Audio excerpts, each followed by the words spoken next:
Hello my people, hello my student. Today we are going to learn sentence daily routine.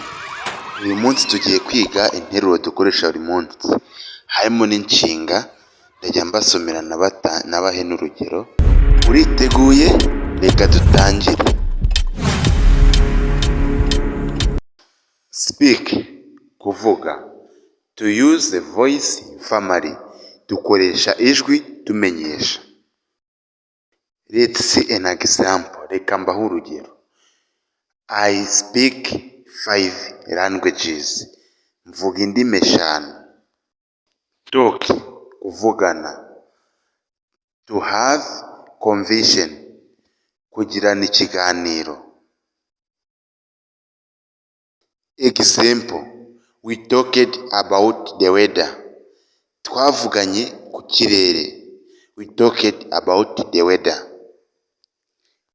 Wish, kwifuza.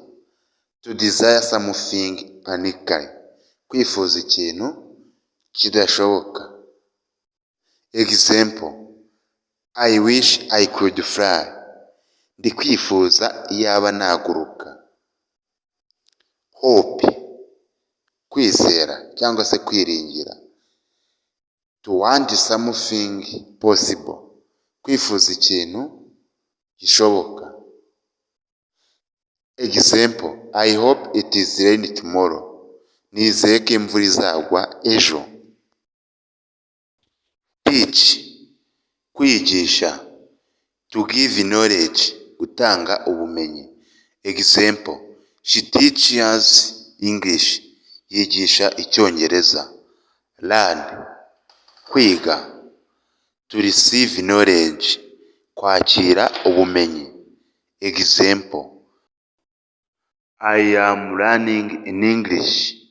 Niga icyongereza. I am learning in English. Reka twikomereze isomo ryacu. Rise, kuzamuka. Reka turebe ubusobanuro. To go up by its rise, kuzamuka kw'ikintu. Let's example, the sun rises in the morning. Izuba rizamuka mu gitondo. Rise, kuzamura. To lift something, kuzamura ikintu. Example, please raise your hands if you know the answer. Zamura urutoki niba uzi igisubizo. Bring, kuzana. Let's I give the meaning of bring. Reka mbahe ubusobanuro bwa bring. To carry something toward to speak, gutwara ikintu ugana aho ijwi riri guturuka. Let's see example. Can you bring me glass of water? Ese wanzanira igikombe cy'amazi? Can you bring me glass of water? Take, gufata. Let's see the meaning of take. To carry something away, gutwara ikintu ahantu. Please take this letter to the post office. Fata iyi baruwa uyijyane ku biro by'iposita. Make, gukora. To create something, kurema ikintu. Example, I make big cake. Nakoze keke nini. Do, gukora. Let's I give meaning of do. Reka mbahe ubusobanuro bwa do. To perform an action, kugaragaza igikorwa. Let's see an example. I need to do my homework. Nkeneye gukora umukoro wo mu rugo. Inside, mo imbere. Example, where is the cat? Injangwe iri he? The cat is in the box. Injangwe iri mu ibogisi. Lie, kurambika. To put something down, gushyira ikintu hasi. Let's I give an example. Reka mbahe urugero. How many eggs did the hen lie today. Ni amagi angahe inkoko yateye uno munsi? Blow, gutira. Take something from someone for short time.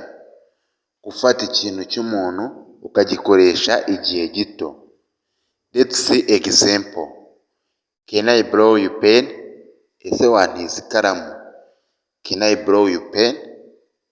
Lend, gutiza.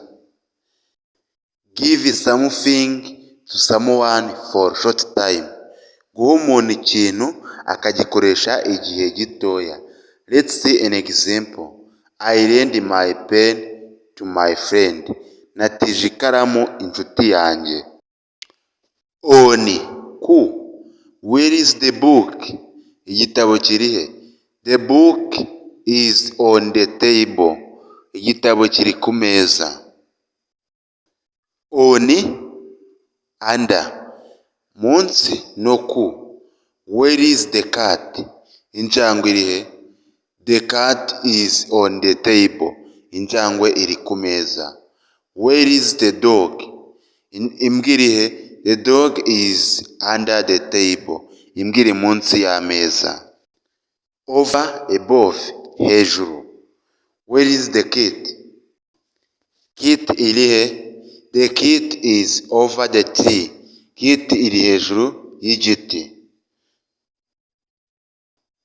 Where is the strawberry? Inkeri ziri he? The strawberry is between the two jugs. Strawberry iri hagati y'amajagi abiri.